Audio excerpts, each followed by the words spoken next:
Hi guys, welcome to MC9. ఇంకా మన channel ఎవరైనా సబ్స్క్రైబ్ చేసుకోకపోతే వెంటనే వెళ్ళి సబ్స్క్రైబ్ బెల్ ఐకాన్ ట్యాప్ చేసుకోండి. రివ్యూ ఆఫ్ దేవకినందన వాసుదేవ November 22, 2024 థియేటర్స్లో గ్రాండ్గా రిలీజ్ అయిన ఈ మూవీ ప్రజెంట్ డిస్నీ ప్లస్ హాట్‌స్టార్లో ఓటీటీలో స్ట్రీమింగ్ అవుతుంది గైస్. ఈ మూవీలో super star prince Mahesh Babu గారి మేనల్లుడైన అశోక్ గల్లా గారు హీరోగా యాక్ట్ చేశారు. ఈ మూవీకి హనుమాన్ డైరెక్టర్ అయిన ప్రశాంత్ వర్మ గారు ఈ మూవీకి స్టోరీని ఇచ్చారు గైస్. ఈ మూవీని ఓటీటీలో చూసిన తర్వాత నా ఒపీనియన్ చెప్పాలంటే జస్ట్ యావరేజ్ మూవీలో అనిపించింది గైస్. స్టోరీ గురించి సింపుల్గా చెప్పాలంటే ఈ మూవీ మైథాలజికల్ డ్రామా మూవీగా అనిపిస్తుంది గైస్.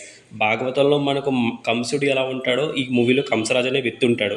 అతని చెల్లి మూడో సంతానం వల్ల తనకు ప్రాణగండం ఉందని తెలిసి తన మేనకోళ్ళు అయిన హీరోయిన్ని చంపాలని ఈ వ్యక్తి ప్రయత్నిస్తూ ఉంటాడు. ఇలాంటి సమయంలో హీరో అయిన కృష్ణ వచ్చి ఏం చేశాడన్నది మిగిలిన రెస్ట్ ఆఫ్ ద స్టోరీలో ప్లస్ పాయింట్స్ గురించి చెప్పాలంటే మైథాలజీ టచ్తో తీసిన కొన్ని ఎమోషనల్ సీన్స్ బాగున్నాయి.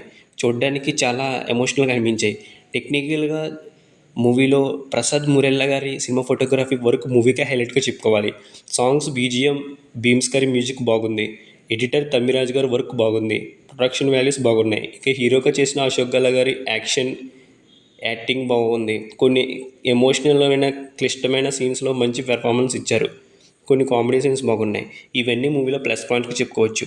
ఇంక మూవీలో మైనస్ పాయింట్స్ గురించి చెప్పాలంటే మూవీలో మెయిన్ పాయింట్తో కాన్సెప్ట్ ఉన్నప్పటికీ దానికి తగ్గట్టు స్క్రీన్ ప్లేని సరిగ్గా రాసుకోలేదని డైరెక్టర్ని చెప్పాలి. మైథాలజీ టచ్ చేసిన కొన్ని సీన్స్ లాజిక్లెస్ సీన్స్గా మారిపోయాయి. మూవీలో స్లో నేరేషన్ ఎక్కువగా ఉండటం, కొన్ని సీన్స్ సరిగ్గా కనెక్ట్ కాకపోవటం, ఇవన్నీ మూవీలో మైనస్ పాయింట్కి చెప్పుకోవచ్చు. ఓవరాల్గా ఈ దేవకినందన వాసుదేవ మూవీ జస్ట్ యావరేజ్గా అనిపించింది గైస్. ఓటీటీలోనే కాబట్టి ఒకసారి ఫ్యామిలీతో కలిసి చూడండి, పర్వాలేదు. ఈ మూవీకి మన MC9 ఛానల్ ఇస్తున్న rating 2.5/5. Please subscribe, like and share. Thank you for watching. Have a nice day. జై